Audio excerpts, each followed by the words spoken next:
जैन साथियों, Athene institute के इस डेली करंट अफेयर सेशन में आपका स्वागत है। उम्मीद है आप बहुत अच्छे से तैयारी कर रहे होंगे और बहुत एक्साइटेड होकर यूपीएससी की प्रिपरेशन के साथ साथ जो करंट अफेयर्स का सेक्शन है उसको भी कवर कर रहे होंगे। दोस्तों, आज 2 जुलाई 2026 है और इस 2 जुलाई के रिगार्डिंग जो भी न्यूज़ हमारे एग्जाम से रिलेटेड इंपॉर्टेंट है उसको कवर करना है। उसमें से कोई कुछ क्वेश्चन हो सकता है, कुछ प्रीलिम्स के रिगार्डिंग जो फैक्ट्स हो सकते हैं, सबको डिस्कस करना है। आपको बताया कि मैंने जब करंट अफेयर्स में डिस्कस करता हूँ तो उसमें मैं बेसिकली 3 रिसोर्सेज जो बेस बनाता हूँ, मैं स्रोत के रूप में फॉलो करता हूँ। द हिंदू है, इंडियन एक्सप्रेस है और पीआईबी को मैं फॉलो करता हूँ। इसमें से बहुत सारे न्यूज़ ऐसे होते हैं जो डेली बेसिस पर आते हैं। उसमें से जो हमारे सिलेबस और जो पीवाईक्यू है यूपीएससी का, उन दोनों के अकॉर्डिंग जो एक ट्रेंड बनता है और उस ट्रेंड के अकॉर्डिंग वो टॉपिक मैं छाँटता हूँ और उसमें से भी जो चीज़ें हमको पढ़नी है उतना ही कंटेंट उठाते हैं ताकि आपको रिवीजन करने में, आपको अध्ययन करने में बहुत ज़्यादा लेंदी या बहुत ज़्यादा टफ ना हो। क्योंकि अगर आपको ये सब नहीं करेंगे और करंट अफेयर्स को कवर करने की कोशिश करेंगे तो किसी भी आर्टिकल में आपको फिर ये लगेगा ही नहीं कि उसमें से क्या पढ़े और क्या छोड़े। इसलिए हर चीज़ आपको इंपॉर्टेंट लगेगा। लेकिन जब मैं सेशन लेता हूँ तो उसमें से उतना ही कंटेंट उठाता हूँ जो हमारे प्रीलिम्स और मेंस में काम उससे बन जाए और अगर कोई क्वेश्चन आए तो हमारे रेंज में रहे। कल हो के मान लो कोई टॉपिक ऐसा है जो कंट्रोवर्शियल है, तो वो इंटरव्यू का भी पार्ट बनता है। तो उसमें भी जो पक्ष विपक्ष होते हैं, जो आर्गूमेंट होते हैं, है ना, और जो बैलेंस थॉट बन सकता है, उसको भी डिस्कस करके मैं आपको एक्सप्लेन कर ही देता हूँ। ठीक है? तो आज बेसिकली हमको 6 टॉपिक डिस्कस करना है और एक-एक करके उस टॉपिक को समझेंगे। उसमें से कुछ क्वेश्चन होंगे, उस क्वेश्चन को भी दूँगा। आपको अगर ये लेक्चर अच्छा लग रहा है तो अपने दोस्तों के साथ ज़्यादा से ज़्यादा शेयर करिए और कोई भी सजेशन और कोई भी डाउट हो तो आप कमेंट में हमसे पूछ सकते हैं। हमारे लिए बहुत खुशी की बात होगी। ठीक है? तो डिस्कशन को आगे बढ़ाते हैं। देखो, जब भी मैं बताता हूँ तो सबसे पहले मैं आपको यही एक्सप्लेन करता हूँ कि हमारा रिसोर्स बहुत ऑथेंटिक होना चाहिए। रैंडमली कुछ भी पढ़ने से बेहतर है कि आप उन्हीं चीज़ों पर रिलाई करो जिन चीज़ों पर यूपीएससी का भरोसा है और यूपीएससी बार-बार उससे क्वेश्चन पूछती रही है। तो जैसे हम कवर करते हैं द हिंदू। द हिंदू में अगर कोई आर्टिकल है जो हमारे एग्जाम से रिलेटेड है तो हम उसको कवर करते हैं। द इंडियन एक्सप्रेस में अगर कोई एग्जाम से रिलेटेड आर्टिकल है ना, कोई न्यूज़ है तो उसको हम कवर करते हैं।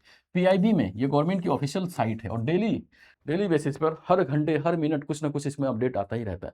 इसलिए अगर एक स्रोत जो सबसे ज़्यादा ऑथेंटिक है और जिसमें हर चीज़ कवर करने का एक टेम्परामेंट है, टेंडेंसी, एक रेंज है, तो आप इसको फॉलो कर सकते हैं। अगर खुद से भी कुछ देखना हो तो आप पीआईबी को आप स्क्रॉल करते रहिए, उस पे देखते रहिए, उसको देखते उसमें उसको ऑब्ज़र्व करिए कौन सा आर्टिकल है, क्या-क्या न्यूज़ में आया है। अगर इतना नहीं करना है तो आप हमारे लेक्चर को अच्छे से देखिए, हम ऑलरेडी सारी चीज़ों को कवर करते हैं। ठीक है? आज का जो हमारा एजेंडा है, जो टॉपिक है, बेसिकली ये 6 टॉपिक डिस्कस करने हैं। और 6 टॉपिक में जो पहला टॉपिक है हमारा, वो है पर्यटन एवं आतिथ्य क्षेत्र में विकास की संभावनाओं को अनलॉक करने संबंधी रिपोर्ट। अभी हुआ क्या कि पर्यटन मंत्रालय ने, है ना, टूरिज्म जो मिनिस्ट्री है, उन्होंने नीति आयोग के सहयोग से एक रिपोर्ट जारी किया है। और रिपोर्ट जारी किया है किस सेंस में कि जो पर्यटन क्षेत्र है ना, जो पर्यटन क्षेत्र है और जो आतिथ्य, देख लो, जो आतिथ्य क्षेत्र है उसमें जो पोटेंशियल है हम उसको इनरिच नहीं कर पा रहे हैं। उसका जो पोटेंशियल उसका हम यूटिलाइज नहीं कर पा रहे हैं।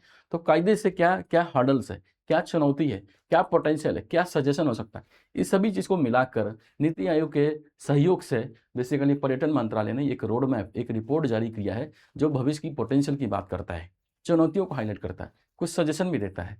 तो इसको ना कंप्रहेंसिव वे में डिस्कस करेंगे। प्रीलिम्स और मेंस के रिगार्डिंग दोनों पार्ट इसमें जुड़ता है और हम इसको अच्छे से कवर कर लेंगे। ठीक है? दूसरा आर्टिकल होगा हमारा सारस शक्ति। अब सारस शक्ति बेसिकली क्या है, इन्होंने ये ग्रामीण विकास मंत्रालय ने इसको जारी किया है और बेसिकली जो सेल्फ हेल्प ग्रुप होते हैं ना, उसमें जो महिलाएं होती है, जैसे लाखपति दीदी सब, है ना, तो जो महिलाएं होती है, जीविका मिशन जैसे बिहार में चलता है, तो बेसिकली सेल्फ हेल्प ग्रुप में जो महिलाएं इन्वॉल्व है, कैसे उसका और बेहतर सशक्तिकरण होगा, कैसे वो और ग्राउंड पे मजबूत होगा, जो समस्या है कैसे उसको दूर कर सकते हैं, उसी चीज़ को इनेबल करने के लिए सारस शक्ति नाम के एक इनिशिएटिव लॉन्च किया गया है, एक पहल लॉन्च किया गया है। इसको भी देखना है। अभी हाल ही में न्यूज आया था कि जनरल धीरज सेठ को, है ना, सेना प्रमुख का पदभार एक तरह से दिया गया है ना, थल सेना बोल सकते हैं कि थल सेना के प्रमुख बने हैं ये, और इसी केस में ये एक तरह से न्यूज में आया है। पहले ये उप प्रमुख थे, अब ये प्रमुख बन गए, तो इसको थोड़ा सा डिस्क्रिप्शन या इसका डिस्कस करेंगे। ठीक, जैसे जो कोई नियुक्ति वगैरह हो तो यूपीएससी क्वेश्चन नहीं पूछती है नियुक्ति से, पर जिस तरह से 2026 में अवार्ड को लेकर, है ना, फिल्म पुरस्कार को लेकर क्वेश्चन पूछ लिया है, है ना, सेना जो जनरल जो रैंक है, रैंकिंग को लेकर क्वेश्चन पूछ लिया था कि 3 स्टार 4 स्टार ये सब का क्या मतलब है, उसका मुख्यालय उसका क्या मतलब है। तो कुछ भी यानी यूपीएससी जिस तरह से अनप्रिडिक्टेबल हो गया ना, प्रीलिम्स में क्वेश्चन जिस तरह से पूछा जा रहा है, आप ये कह ही नहीं सकते हो कि इस टाइप का क्वेश्चन नहीं आएगा। तो जब करंट में है, न्यूज़ में है, तो हमारा दायित्व क्या पड़ता है कि क्वेश्चन आए नहीं आए क्या फ़र्क पड़ता है, हम उसको कवर कर लेंगे। हम उसमें जो भी चीज़ें काम की चीज़ें हैं उसको पढ़ लेंगे। ठीक है, इसको डिस्कस करेंगे। हाल ही में मध्य प्रदेश की जो मांडू है ना, मांडू की जो खुरासानी इमली को जीआई टैग मिला है। और आपको पता है कि जीआई टैग बेसिकली क्या होता है, तो किसी स्थान विशेष की जो क्वालिटी होती है किसी प्रोडक्ट में, किसी फसल में, किसी मान लो कोई भी एक तरह से उत्पाद है, उस स्पेशल क्वालिटी को देखते हुए जीआई टैग दिया जाता है ना। तो मांडू के जो खुरासान इमली है, वहाँ की कुछ लोकेलिटी है, कुछ विशेषता है, उसी को प्रोटेक्ट करने के लिए जीआई टैग दिया गया है। किस जीआई टैग देने का क्या इंपॉर्टेंस है, कौन देता है, सब डिस्कस करेंगे, है ना। अभी हाल ही में 20वां सांख्यिकी दिवस मनाया गया, और इसमें सांख्यिकी दिवस जब भी मनाते हैं तो उसमें जो पीसी महालनोबिस है वो चर्चा में आते हैं। आपको पता है सेकंड जो पंचवर्षीय योजना थे उनके कर्ता धर्ता सर्वे सर्वा थे, योजना आयोग के जो सदस्य भी रह चुके हैं ये। तो पीसी महालनोबिस के बारे में ये पढ़ेंगे। आप एनएसओ पढ़ते हो, है ना। एनएसओ के जो एक तरह से ऑर्गेनाइजेशन जो गठन हुआ है उसको बनाने में पीसी महालनोबिस की बहुत बड़ी भूमिका है। एनएसओ तो अब बनाया, पहले क्या था, सीएसओ, है ना। तो ये सब आरबीआई स्कैम मुआवजा ढांचा, ये भी आरबीआई ने एक तरह से एक स्ट्रक्चर, एक ढांचा लॉन्च किया है कि बेसिकली 2017 में ना आरबीआई ने एक गाइडलाइंस निर्धारित किया था कि अगर मान लो कोई डिजिटल ट्रांजैक्शन में कोई फ्रॉड हो रहा है तो उसको उसको कैसे मेंटेन करना है, कैसे उसका कंपनसेशन होगा, उस दिशा में कोशिश की गई थी। लेकिन उससे डिजिटल स्कैम हो रहे थे, जो ग्राहक है, कस्टमर है, उनकी समस्या, उनकी जो लाइबिलिटी है वो खत्म नहीं हो रही थी। तो आरबीआई ने एक तरह से संशोधन किया है उस गाइडलाइंस में, और एक बहुत ही अच्छा एक तरह से डायरेक्शन लॉन्च किया है। और उसका उद्देश्य क्या है कि अगर किसी भी कस्टमर के साथ डिजिटल फ्रॉड हो रहा है ना, और जिस प्लेटफॉर्म के माध्यम से हो रहा है उस प्लेटफॉर्म की कुछ रिस्पॉन्सिबिलिटी है कि उसकी वो भरपाई करे, है ना। क्योंकि अल्टीमेटली अगर मान लो किसी ऑनलाइन प्लेटफॉर्म के जरिए हम ट्रांजेक्शन कर रहे हैं तो उस प्लेटफॉर्म की ये रिस्पॉन्सिबिलिटी है कि हमारा अकाउंट सिक्योर हो, हमारे साथ कोई फ्रॉड ना हो, है ना। तो ये होलिस्टिक एक तरह से अप्रोच रखा गया है। और कंपनसेशन स्कीम में बेसिकली अगर कोई फ्रॉड होता है, कोई लॉस होता है, तो बेसिकली जो कस्टमर है उसके नुकसान की कुछ भरपाई की जा सके, इसको भी डिस्कस करना है। तो ये 6 आर्टिकल है जो आज मैं डिस्कस करूंगा। सबसे पहले हम ये डिस्कस करते हैं, कंप्रेहेंसिव वे में डिस्कस करेंगे इसको। आर्टिकल क्या है कि पर्यटन एवं आतिथ्य क्षेत्र में विकास की संभावनाओं को अनलॉक करने संबंधी रिपोर्ट। देखना, report on unlocking growth in tourism and hospitality sector. आपको पता है टूरिज्म सेक्टर के ग्रोथ की बात कर रहा है, तो बेसिकली ये इकोनॉमी से लिंक करता है। और अगर मेंस में पूछा तो ये जीएस3 में पूछ सकता है आपको, यूपीएससी के जीएस3 के सिलेबस से लिंक करता है। न्यूज़ क्या है, न्यूज़ ये है कि पर्यटन मंत्रालय ने नीति आयोग के सहयोग से ये रिपोर्ट जारी किया है कि unlocking growth in tourism and hospitality sector. अब इस रिपोर्ट में बेसिकली क्या हुआ, इस रिपोर्ट में टूरिज्म और जो हॉस्पिटैलिटी सेक्टर है उसका क्या पोटेंशियल है, पोटेंशियल को हम कैसे यूज़ नहीं कर पा रहे हैं, क्या हर्डल्स है, क्या समाधान होगा, सभी एंगल से बात कही गई है ना। सजेशन भी दिया गया है। तो उसी रिपोर्ट को बेस बना के हम इसको डिस्कस करेंगे। द हिंदू में ये आर्टिकल आया था, ठीक है ना। तो एक एक करके डिस्कस करते हैं। तो पहले ये देख लेते हैं ये सम्मेलन कहाँ आयोजित हुआ। तो बेसिकली नई दिल्ली में आयोजित हुआ, एक नेशनल वर्कशॉप था टूरिज्म मिनिस्ट्री का, उसी के संदर्भ में, उसी के दरमियान इस रिपोर्ट को, इस रोडमैप को एक तरह से जारी किया गया है, ठीक है। अब हम क्या करते हैं, इस रिपोर्ट में पहले जो एक तरह से कंसर्न व्यक्त किया गया है, जो डेटा है ना, अभी टूरिज्म सेक्टर, हॉस्पिटैलिटी सेक्टर क्या क्या रोल है, बेसिकली क्या पोटेंशियल है, क्या डेटा क्या सजेस्ट करता है, उसको देख लेते हैं। और फिर क्या चुनौती होगा, क्या समाधान होगा, सब डिस्कस करेंगे। यानी हम क्या कर रहे हैं, हमारा जो फॉर्मेट होगा पढ़ने का, पर्यटन क्षेत्र और जो आतिथ्य क्षेत्र पर जो रिपोर्ट जारी हुआ है, जो रिपोर्ट्स जारी हुआ है, तो पहले हम डेटा देखते हैं कि डेटा और फैक्ट्स क्या कहता है। फिर उसके बाद इसी रिपोर्ट में कुछ समस्या बताया गया है कि पर्यटन और आतिथ्य क्षेत्र के विकास में क्या बाधा है और क्या समाधान हो सकता है, वो समाधान भी डिस्कस कर लेंगे, ताकि प्रीलिम्स में क्वेश्चन आए तो आप रिप्लाई कर पाओ, मेंस में अगर कंप्रेहेंसिव में कुछ लिखने के लिए आए तो आपके पास इतना कंटेंट हो कि आप लिख पाए आंसर, ठीक है। लास्ट में एक आंसर भी लिखने के लिए, क्वेश्चन लिखने के लिए भी आपको मैं दूंगा, ठीक है। पर्यटन क्षेत्र आपको पता है कि भारत में जिस तरह से धरोहर है, कल्चरल, उसमें लोग घूमने के लिए देश के लोग एक स्थान से दूसरे स्थान पे जाते हैं, बहुत मात्रा में विदेशी लोग भी आते हैं। तो इससे भारत का जो पोटेंशियल है ना, टूरिज्म क्षेत्र में, टूरिज्म सेक्टर में बहुत ज़्यादा है। थोड़ा सा डेटा क्या कहते हैं उसको समझते हैं। ठीक है, देख लो, पर्यटन एवं आतिथ्य क्षेत्र में विकास की संभावनाओं को अनलॉक करना, जो रिपोर्ट है ना, उसका निष्कर्ष क्या है? निष्कर्ष बेसिकली सबसे पहला फोकस किस चीज़ पर? फोकस भी है कि पर्यटन क्षेत्र को जो प्रभावित करने वाले जो रेगुलेटरी जो बाधा है ना, उसका आकलन करना, और जो एकोमोडेशन की सुविधा है, हॉस्पिटैलिटी की सुविधा है, ट्रांसपोर्ट की सुविधा है, ट्रैवल सर्विसेज है, इसमें क्या रिफॉर्म कर सकते हैं ताकि पर्यटन क्षेत्र को जो एक तरह से हर्डल है उसको दूर कर सकते हैं। इसी संदर्भ में वो सिफारिश भी करता है। क्यों?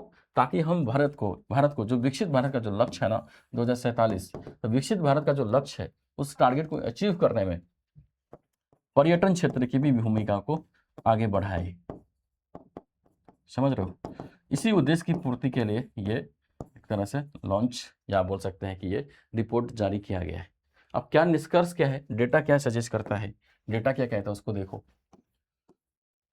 घरेलू पर्यटन में कहते हैं रिकॉर्ड वृद्धि हुआ। कैसे? कह रहे हैं कि वर्ष 2024 में देखो तो लगभग 2.9 अरब घरेलू पर्यटक यात्राएं डोमेस्टिक विजिट किया, मतलब एक स्थान से दूसरे स्थान। बिहार का जो कोई मान लो टूरिस्ट है वो साउथ इंडिया जा रहा है, गोवा जा रहा है, नॉर्थ ईस्ट जा रहा है।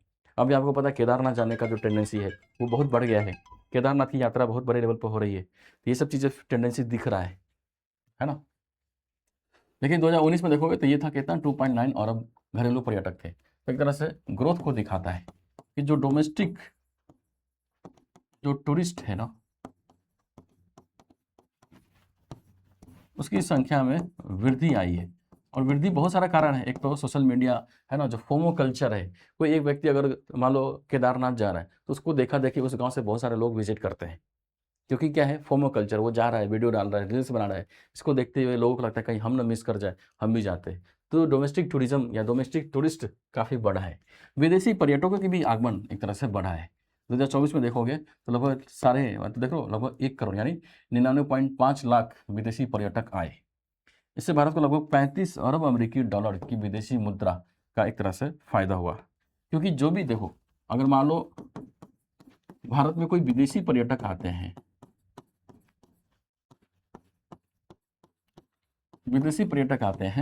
तो अगर भारत में घूम रहे वो, तो जाहिर सी बात है कुछ खर्चा करेंगे वो, है ना। कुछ सर्विसेज जैसे होटल लिया, ट्रैवल किया, है ना, कुछ मार्केटिंग किया, है ना, इन सब के लिए वो पेमेंट करेगा। तो जाहिर सी बात है जब पेमेंट करेगा तो पेमेंट वो किस में करते हैं, डॉलर में करते हैं। पेमेंट वो डॉलर में करते हैं। और इसीलिए कहते हैं कि जब विदेशी पर्यटक भारत में आते हैं ना, तो डॉलर की जो एक तरह से ग्रोथ है ना, जो विदेशी जो घरेलू एक तरह से मुद्रा भंडार है ना, विदेशी मुद्रा भंडार, फॉरेक्स रिजर्व, वो बढ़ता है क्योंकि डॉलर की आपूर्ति होती है। और इसीलिए यूपीएससी ने एक बार क्वेश्चन पूछ लिया था कि जो एक तरह से विदेशी पर्यटन भारत में आते हैं तो वो निर्यात या आयात का पार्ट है। तो बेसिकली क्या है, निर्यात, एक्सपोर्ट करते हैं ना, क्योंकि हम अपनी सर्विस दे रहे हैं। तो सर्विस बेसिकली क्या, एक्सपोर्ट दे रहे हैं विदेशी लोगों को। यानी जो टूरिज्म सेक्टर है, विदेशी लोगों को जब भारत में आते हैं तो बेसिकली वो एक्सपोर्ट यानी अपनी सर्विसेज एक्सपोर्ट कर रहे हैं, तो वो एक्सपोर्ट के अंतर्गत आएगा। एक बार यूपीएससी ने क्वेश्चन पूछा था। ठीक है, तो ये सब फायदे होते हैं कि जब विदेशी पर्यटक भारत में आएंगे तो अपने साथ डॉलर लाएंगे तो भारत की जो घरेलू जो विदेशी मुद्रा भंडार है उसमें वृद्धि होती है। और विदेशी मुद्रा भंडार वृद्धि होगा तो बेसिकली रुपया मजबूत होता है ना, रुपया मजबूत होता है। ठीक है, जो ग्लोबल वैश्विक प्रतिस्पर्धात्मक है ना, उसमें एक तरह से देखोगे, एक तरह से अंतर है, वो भी रिपोर्ट को सजेस्ट कर रहा है। एक तरह से डिफरेंसेज है। कैसे?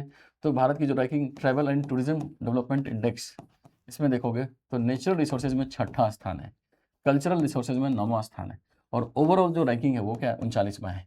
तो basically travel and tourism index है ना, डेवलपमेंट इंडेक्स नामक एक रिपोर्ट जारी होता है। उसमें बेसिकली ये देखा जाता है कि किसी भी देश का है ना टूरिज्म सेक्टर वो कितना विकसित है।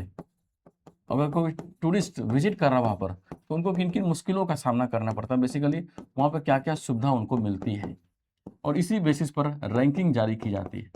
और रैंकिंग जारी किया गया है तो उसमें भारत की रैंकिंग कितना है, ओवरऑल रैंकिंग देखेंगे तो ओवरऑल रैंकिंग कितनी है, 39। यानी एक तरह से बोल सकते हैं कि बहुत कम रैंकिंग है, बहुत नीचे हैं हम अभी। इसको इसको अगर ये जो जितने भी हर्डल है ना, अगर उसको दूर कर लिया जाए तो भारत की रैंकिंग बहुत अच्छी हो सकती है, सुधर सकती है, मुख्य धारा में शामिल हो सकता है भारत। ठीक है, टॉप 3 कंट्री में शामिल हो सकता है। फिर ये भी कंसर्न एक तरह से जारी किया गया इस रिपोर्ट में कि जो भी होटल परियोजना है, अब जैसे देखो कोई टूरिस्ट विदेशी पर्यटक भारत घूमने के लिए आए, तो वो ठहरने के लिए होटल में रहेंगे, रेस्टोरेंट चाहिए, खाने के लिए उनको तो ऐसा होटल्स चाहिए, बहुत सारे सुख सुविधा रहने के लिए यहाँ पर उनको उनको कम से कम होटल की सुविधा, एकोमोडेशन की सुविधा होनी चाहिए। लेकिन आपको पता है कि किसी भी एरिया में अगर होटल बनाना है तो उसमें बहुत सारे लाइसेंस लेने पड़ते हैं, क्लियरेंस लेने पड़ते हैं। अब उस लाइसेंस क्लियरेंस की वजह से जो होटल परियोजना है वो लंब मतलब सालों साल क्या होता है, पेंडिंग में चला जाता है, और पेंडिंग में चला जाता है तो उस एरिया में जो टूरिज्म डेवलपमेंट का जो पोटेंशियल है उसको हम इन्हांस कर ही नहीं पाते, उसको यूज़ कर ही नहीं पाते। यानी होटल परियोजना में काफ़ी देरी हो रही है। क्यों? क्योंकि भारत में एक होटल परियोजना शुरू करने के लिए लगभग 60 प्रकार की अप्रूवल लेनी पड़ती है, और इस परियोजना को पूरा होने में लगभग देखोगे तो 36 से 48 महीने का समय लग जाता है। ठीक है, अब इतने सारे 60 प्रकार यानी 60 प्रकार के क्लियरेंस लेना होगा। अगर इतना क्लियरेंस लेना होगा तो आपको पता है कि भारत सरकार में मतलब भारत में क्या है, नौकरशाही का जो टेम्परामेंट है वो क्या है, रेड टेपिज्म वाला है। वो कानूनों का हवाला देकर फाइलों को दबाते हैं, करप्शन वाले मामले भी बहुत सारे दिखते हैं। इन सब वजहों से जो देरी होनी चाहिए परियोजना को पूरा करने में वो नहीं हो पाता है, और इसीलिए होटल परियोजना कभी विकसित नहीं हो पाया, बन नहीं पाया। और जब तक उस एरिया में होटल नहीं बनेगा तो विदेशी पर्यटक वहाँ जा ही नहीं सकते, रहेंगे कहाँ, दिक्कत है। ठीक, ये सब डेटा सजेस्ट कर रहा है, जैसे क्या दिख रहा है कि बहुत सारा एक तरह से हर्डल है ना, बहुत सारा हर्डल है, बहुत सारी चुनौती है, और डेटा यही सजेस्ट करता है कि अगर टाइम बाउंड मैनर में अगर रिएक्ट नहीं किया गया, इन सब चुनौतियों को दूर नहीं किया गया, तो जो हमारा पोटेंशियल है टूरिज्म सेक्टर का उसको हम उसको एक तरह से यूज़ नहीं कर सकते। और अगर भारत को विकसित भारत बनना है 2047 तक, तो उसमें पर्यटन क्षेत्रों का बहुत ज़्यादा रोल है, बहुत ज़्यादा योगदान है। तो थोड़ा सा ना पोटेंशियल देख लेते हैं कि पर्यटन क्षेत्रों का पोटेंशियल क्या है ना, कि पर्यटन या आतिथ्य क्षेत्रों का अवसर या संभावना क्या पोटेंशियल है। तो सबसे पहले तो आपको पता है कि भारत में अगर हम पर्यटन क्षेत्रों को देखें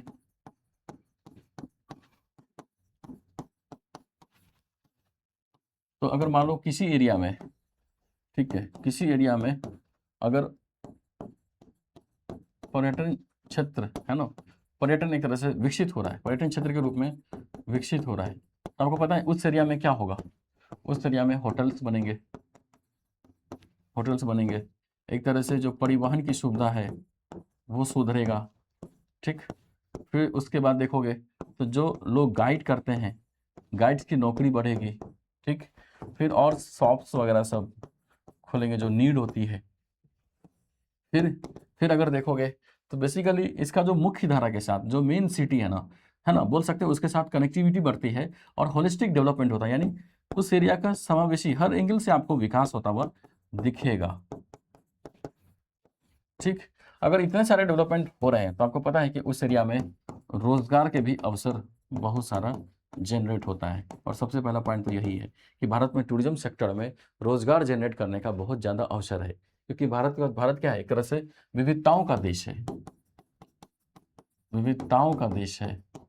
आपको यहाँ पर आपको अलग अलग क्षेत्र के लोग मिल जाएंगे, है ना, अलग अलग भाषा के लोग मिल जाएंगे, अलग अलग कल्चर के लोग मिल जाएंगे, अलग अलग धर्म संस्कृति के लोग मिल जाएंगे। आपको अगर लोगों को विजिट करना है तो हर एंगल से विजिट कर सकता है।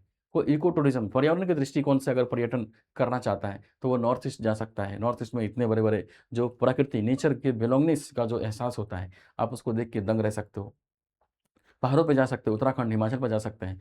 यानी पर्यटन की बहुत सारी संभावना है, और उन संभावनाओं को अगर हम सही मायने में यूज़ कर पाए तो एक तरह से बहुत होलिस्टिक डेवलपमेंट हो सकता है, जिसमें एक कंपोनेंट क्या है, रोजगार जनरेट होगा, बहुत बड़े लेवल पर रोजगार जनरेट होगा। और जिस एरिया में जो लोग हैं, जो जो लोकल पीपल है, उसको अच्छे से रोजगार मिल सकेगा, तो गरीबी की समस्या को दूर कर सकते हैं। अब जैसे बिहार में पर्यटन का बहुत स्कोप है, और बिहार में पर्यटन का बहुत सारा स्कोप है, वहाँ पे कोई इंडस्ट्री लगने का स्कोप नहीं, क्योंकि वो पोर्ट सिटी नहीं है, एक लिमिटेशन है, आए दिन बाढ़ भी आता रहता है। तो अगर टूरिज्म को डेवलपमेंट कर दे, टूरिज्म को अगर बढ़ावा दे, तो उससे क्या सिनेरियो बनेगा कि जिस एरिया में टूरिज्म का पोटेंशियल है, अगर उसको अच्छे से कायदे से उसको बढ़ाया जाए, तो उस एरिया में जितने भी यूथ है, जितने भी अनएम्प्लॉयड जो लोग हैं, बेरोजगार लोग हैं, उसको वहीं पर रोजगार मिलेगा। तो बेरोजगारी की समस्या को दूर कर सकते हैं। ठीक है, देखो उच्च रोजगार सृजन करने की क्षमता है पर्यटन एवं आतिथ्य क्षेत्र सभी कौशल स्तरों और पर बड़े पैमाने पर रोजगार उत्पन्न करता है, क्योंकि इसमें स्किल्ड लोग चाहिए, अनस्किल्ड लोग भी चाहिए। अगर होटल्स खोल रहा है तो उसमें होटल मैनेजमेंट करने वाले, होटल मैनेजमेंट डिग्री पाने वाले, एमबीए पाने वाले, एमबीए करने वाले बहुत सारे लोगों की नीड होगी। फिर उसके बाद मान लो कोई गाइड है ना, कोई गाइड कर रहा है किसी टूरिस्ट को, उसके लिए भी लोग चाहिए। तो स्किल्ड अनस्किल्ड दोनों लोग चाहिए। ठीक है, देख रहे हो ये भारत के सबसे अधिक रोजगार सृजित करने वाले सेवा क्षेत्रों में से एक है। बहुत सारा पोटेंशियल है इसको, इसीलिए सबसे पहला जो एडवांटेज मिलेगा रोजगार डेवलपमेंट, यानी एम्प्लॉयमेंट डेवलप करेगा। देख लो, होटल है, टूर ऑपरेटर है, एयरलाइंस है, ट्रैवल एजेंसी है, रेस्टोरेंट है, टूरिस्ट गाइड है, कैब सर्विसेज है। ये सब एक तरह से एरिया बनता है किसी भी एरिया में। अगर टूरिज्म का सेक्टर यानी पर्यटन क्षेत्रों का विकास होता है, इससे क्या होगा, बहुत सारे लोगों का एक तरह से रोजगार मिल सकता है। ठीक है, रोजगार मिल सकता है। दूसरा पोटेंशियल क्या है, नेक्स्ट दूसरा पोटेंशियल है कि उस एरिया का क्या होगा, संतुलित विकास हो सकता है, बैलेंस तरीके से डेवलपमेंट हो सकता है। जो एक असमानता है, क्योंकि अगर पर्यटन क्षेत्र के रूप में विकसित हो रहा है तो आपको मेन सिटी से कनेक्ट भी करना होगा, तो रोड इंफ्रास्ट्रक्चर डेवलपमेंट होगा, है ना, होटल्स वगैरह बनेंगे। जो भी एक तरह से वहाँ पर हर्डल है उसको डेवलप करने की कोशिश की जाएगी। इससे क्या होगा, एक तरह से बैलेंस क्षेत्रीय संतुलित विकास होता है। देख रहे, पर्यटन ग्रामीण और तटीय, पर्वतीय या विरासत क्षेत्रों में निवेश को आकर्षित करता है। इससे आर्थिक गतिविधियां केवल बड़े शहरों तक सीमित न रहकर दूर दराज जो रिमोट एरिया है वहां तक पहुंचती है। जो लोकल पीपुल है, जो स्थानीय समुदाय है, उसकी आय बढ़ती है और एग्रीकल्चर पर जो निर्भरता है वो क्या होती है, कम होती है। जैसे केरल है, तो केरल में जो बैक वाटर पर्यटन देखो, राजस्थान में जो हेरिटेज सर्किट जो पर्यटन है, इससे क्या हो गया, जो स्थानीय लोग जो है उसको क्या मिल गया, वहीं पर रोजगार मिल गया। और वहीं पर रोजगार भी मिला, और जो रिमोट एरिया है ना, जो दूर दराज क्षेत्र है जहाँ पोटेंशियल नहीं है कि इंडस्ट्री या फैक्ट्री लग सके, वहां भी क्या हो रहा है, संतुलित तरीके से विकास हो पाया। वहां पे होटल बने, है ना, होटल बने, एक तरह से बोल सकते हैं रेस्टोरेंट बने। ठीक है, टूरिस्ट गाइड करने वाले एजेंसी सब बना वहां पर। एक तरह से क्या हो गया, बैलेंस तरीके से विकास हो पाया। आपको पता है कि बहुत सारे विदेशी पर्यटक भी यहाँ पर आते हैं, और विदेशी पर्यटक आएंगे तो अपने साथ क्या होंगे, वो डॉलर लेके आएंगे। डॉलर लेके आएंगे तो बेसिकली अपनी सर्विस क्या कर रहे हैं, एक्सपोर्ट कर रहे हैं। तो एक्सपोर्ट कर रहे हैं, उसके एवज में डॉलर मिल रहा है। डॉलर मिल रहा है तो हमारा जो फॉरेक्स रिजर्व है उसमें वृद्धि होगी, फॉरेक्स रिजर्व में वृद्धि होगी, डॉलर का सप्लाई बढ़ेगा तो रुपया मजबूत होगा, और जो रुपये की वैल्यू गिर रही है ना, वो एक तरह से क्या होगा, सशक्त होगा। देख रहे हो कि विदेशी पर्यटक अपने साथ क्या आएंगे, डॉलर लेके आएंगे। डॉलर लेके आएंगे तो क्या होगा, जो फॉरेक्स रिजर्व है, फॉरेक्स रिजर्व जो है उसमें वृद्धि होती है। फॉरेक्स रिजर्व में वृद्धि होगा तो पता है आपको, डॉलर सप्लाई में वृद्धि होता है, सप्लाई में वृद्धि होगा तो जो रुपया है, रुपया क्या होता है, मजबूत होगा। रुपया मजबूत होगा तो जो रुपये में गिरावट हो रही है ना, वो इसलिए गिरावट हो रही है क्योंकि डॉलर का जो सप्लाई है वो कहीं ना कहीं कम हो गया, डॉलर को ज़्यादा खर्च भी कर रहा है। तो अगर टूरिज्म सेक्टर को बढ़ावा दोगे तो रुपया मजबूत भी होगा, क्योंकि डॉलर की सप्लाई बढ़ जाएगी, फॉरेक्स रिजर्व बेहतर हो पाएगा। ये भी क्या है, एक फायदा है, एक पोटेंशियल देता है। ठीक है, फिर देखोगे तो कहते हैं कि हाई, है ना, हाई वैल्यू टूरिज्म की ओर हम शिफ्ट कर सकते हैं। ठीक है, तो कैसे, देखो पर्यटन में दो तरीके से टेंडेंसी होती है। एक तो नॉर्मल नॉर्मल जो जैसे कोई घूमने आ रहा है, तो जैसे मान लो कोई लोकल है ना, कोई फेमस चीज़ है, हम उसका तो दर्शन करते ही हैं, उसका तो विजिट करते ही हैं। जैसे मान लो बहुत सारे लोग विजिट करते हैं, आगरा में जाते हैं, ताजमहल देखते हैं। तो जिस चीज़ के बारे में लोग जानते हैं, समझते हैं, उसका तो एक तरह से घूमने के लिए लोग आते ही, अट्रैक्ट तो करते ही है। लेकिन कुछ लोग बहुत हाई वैल्यू टूरिज्म भी करते हैं। और हाई वैल्यू टूरिज्म का मतलब क्या है,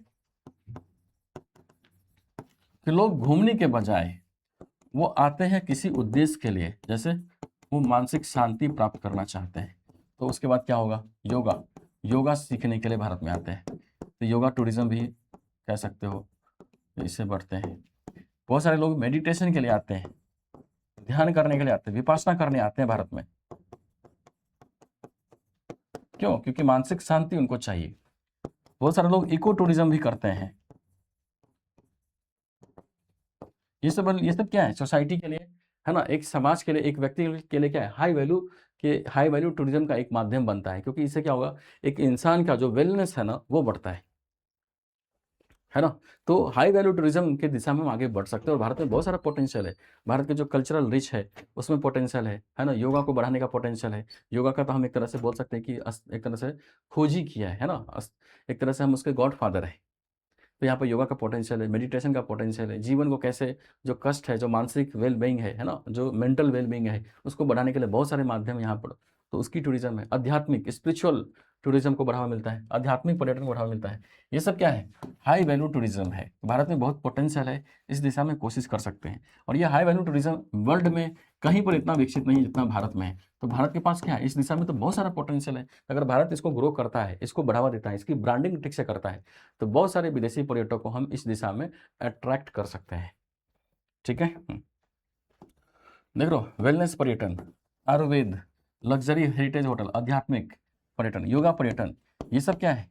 उच्च खर्च करने वाले विदेशी पर्यटकों को आकर्षित करते हैं, क्योंकि जो बड़े बड़े रिच जो फॉरनर है ना, उनको आप पैसे, भौतिक सुख सुविधा या मटेरियल लाइफ नहीं चाहिए, उनको चाहिए पीस, है ना, सेटिस्फैक्शन, वेलनेस, ये सब चाहिए। तो भारत में पोटेंशियल है, भारत इसको ग्रो कर सकता है, बढ़ावा दे सकता है। अब देखो, इतने सारे पोटेंशियल होने के बावजूद इसी रिपोर्ट में कुछ जो चुनौतियां हैं ना, कुछ जो हर्डल है, जिसको लेकर बताया गया कि क्या रेगुलेटरी जो हर्डल है ना, जो नियामकीय बाधाएं हैं, उसको थोड़ा सा ज़्यादा फोकस किया गया है। तो हम कुछ चुनौती भी डिस्कस कर लेते हैं। अभी तो मैंने आपको डेटा सजेस्ट किया कि डेटा क्या कहता है टूरिज्म सेक्टर के बारे में। अब कुछ जो चुनौती इस रिपोर्ट में जाहिर किया गया है, वो क्या क्या है उसको समझते हैं। सबसे पहले क्या है? Restrictive building norms.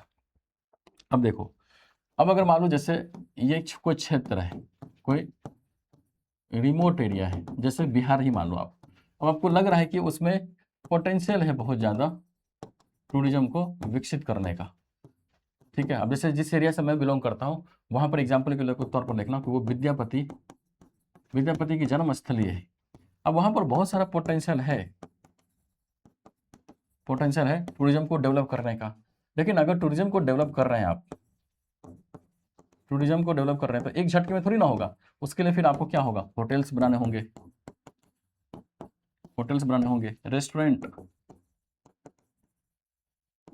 रेस्टोरेंट्स बनाने होंगे। ठीक, फिर उसके बाद आपको टूरिस्ट सेक्टर है ना, बहुत सारी चीज़ें, परिवहन की सुविधा हो, ये सब बनाने होंगे, है ना, रोड इंफ्रास्ट्रक्चर, ये सब डेवलप करने होंगे। लेकिन आपको पता है कि अगर होटल्स बनाना है ना, रेस्टोरेंट बनाने हैं, इस सब के लिए बहुत सारे क्या होते हैं, आपको एक तरह से परमिशन लेनी पड़ती है। और अगर परमिशन लोगे तो आपको मैंने बताया था कि लगभग 60 प्रकार के परमिशन लेने पड़ते हैं। और इस वजह से होटल निर्माण यानी जो इंफ्रास्ट्रक्चर बिल्डअप करने में जितनी तेज़ी आनी चाहिए, वो तेज़ी नहीं आ पाता। परियोजना क्या होगा? विलंब हो जाता है परियोजना में। और इसीलिए उस एरिया में जितना पोटेंशियल है विकसित होने का, वो नहीं हो पाता है। तो सबसे पहले क्या है? रिस्ट्रिक्शन जो है ना, परमिशन लेने का जो एक तरह से बाध्य कर दिया है ना, बहुत सारी बिल्डिंग निर्माण करने का जो नॉर्म्स बना दिया है, उसकी वजह से परियोजना टाइम पर पूरा नहीं होता। देख लो कि प्रतिबंधात्मक भवन निर्माण नियम, कड़े भवन निर्माण नियम होटल और पर्यटन परियोजना के निर्माण को जो उसका कॉस्ट है वो बढ़ा देता है, टाइम बहुत लग जाता है। देख लो, ग्राउंड कवरेज जो रिस्ट्रिक्शन है, किसी भी आप एरिया में अगर बिल्डिंग बना रहे हैं तो आपको भूमि का सीमित उपयोग आपको करना है। ग्राउंड कवरेज रिस्ट्रिक्शन है, क्योंकि एक पोटेंशियल वहाँ पर है, तो उसमें आप ऐसा तो नहीं कि एक ही क्षेत्र, एक ही लैंड एक ही आदमी को दे देगा। उसमें अलग अलग लोग भी वहाँ पर आएंगे, तो एक लिमिटेशन मिलता है लैंड को लेकर। अब उसकी वजह से डेवलपर्स को बहुत सारा हाई कॉस्ट पे करना पड़ता है, महंगी इमारतें बनानी पड़ती है। और इसीलिए जो प्रोजेक्ट की जो वायबिलिटी है, जो आर्थिक तौर पर जो कॉस्ट है, वो इतना बढ़ जाता है कि बहुत सारा परियोजना तो टाइम पे पूरा ही नहीं होता है, कंप्लीट ही नहीं होता है, और पैसे की कमी की वजह से परियोजना रद्द करना पड़ता है। ये पहली समस्या है। दूसरा है लाइसेंस लेने की जो व्यवस्था है, वो भी क्या बिखरी हुई है। अब होटल और कोई भी बिल्डिंग आपको बनाना है तो अनेक विभागों से आपको लाइसेंस या अनुमति लेनी पड़ती है। अब इसकी वजह से बहुत सारी एजेंसियां क्या करती है? मिसयूज करती है इस पावर का, और वो बैक टू चैनल बात करके कुछ लेन देन या भ्रष्टाचार या करप्शन के मामलों को बढ़ावा देती है। तो ये भी क्या है? समस्या है। आगे देखोगे तो जो कंप्लाइंस है ना, उसका बहुत उच्च बोझ है, यानी हाई कंप्लाइंस बर्डन है। जैसे देखो, जो ऑपरेशनल जो लाइसेंसेज है, कई बार उसको आपको नवीकरण या रिन्यूअल कराना पड़ता है। अब बहुत सारे 60 प्रकार के आपको लाइसेंस लेना पड़ता है। तो देख लो, जो रेगुलेटरी जो नॉर्म्स है, जो हर्डल है ना, उसको बहुत हाईलाइट किया गया है प्रशासन के स्तर पर। तो इसको बार बार जो 60 प्रकार के लाइसेंस जो आपने लिया है, तो जाहिर सी बात है वो जीवन काल के लिए थोड़ी ना है, कुछ टाइम के बाद आपको इसको रीन्यू भी कराना पड़ता है। और अगर आप रीन्यू नहीं करा रहे हैं तो क्या होगा, वो एक तरह से इलीगल माना जाएगा आपका जो इंफ्रास्ट्रक्चर है। इससे क्या होता है, जो बिजनेस है ना उस पर जो प्रशासनिक बोझ है और जो कंप्लायंस कॉस्ट है वो बढ़ जाता है। जो इंडस्ट्री है वो नवाचार और सेवा जो सुधार करने के लिए जो कोशिश होनी चाहिए, इस पर ध्यान ना देकर वो कागजी प्रक्रियाओं में ही एक तरह से उनका इन्वॉल्वमेंट हो जाता है। देख लो उत्तर प्रदेश में बार बार लाइसेंस है ना, उत्तर प्रदेश में जो बार लाइसेंस है ना वो हर 31 मार्च तक रिन्यू कराना पड़ता है, ये अनिवार्य है। अब वो एक तरह से क्या होगा, अब बहुत सारे लोग, बहुत सारे जो होटल्स होते हैं उनके पास इतने इतने लोग नहीं होते हैं कि वो ये सब काम कर सके, कम लोग होता है क्योंकि कॉस्ट कटिंग भी करना है। तो अगर होटल के इंफ्रास्ट्रक्चर को, होटल की सुविधा को ग्रो करना है या उसको सुधारना है कि ये प्रशासनिक जो बोझ है, जो लाइसेंस है उसी को रिन्यू कराने में टाइम वेस्ट हो जाता है, ये भी समस्या है। ठीक है, इंटर स्टेट जो ट्रांसपोर्ट बैरियर्स है ये भी दिक्कत है, क्योंकि अलग अलग राज्यों के जो टैक्सेस है ना और जो परमिट नियम है ना वो एक तरह से टूरिस्ट जो वाहन होते हैं उसको ऑपरेट करने के लिए बहुत महंगा हो जाता है। इससे क्या होता है, जो विभिन्न स्टेट के बीच जो सीमलेस जो ट्रांसपोर्ट होना चाहिए है ना, जो परिवहन होना चाहिए उसमें बाधा क्रिएट करता है। देख रहे हैं कि केरल में ऑल इंडिया टूरिस्ट परमिट होने के बावजूद पर्यटन वाहनों पर अलग से स्टेट टैक्स लगाया जाता है। अब बेसिकली ये सब जितनी भी बाधा हमने डिस्कस किया है, ये सब बाधा क्या है, एक तरह से रेगुलेटरी बाधा है, जो किससे जुड़ता है, जो कहीं ना कहीं प्रशासन या सरकार के कर प्रणाली से जुड़ता है।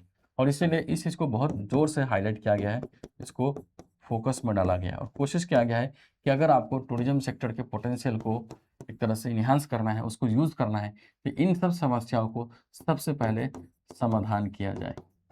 और इंटरेस्टिंग बात यह है कि इसी रिपोर्ट में सजेशन भी दिया गया है, नीति आयोग ने सजेशंस दिया है। क्या क्या सजेशन दिया है एक एक करके समाधान भी डिस्कस कर लेते हैं।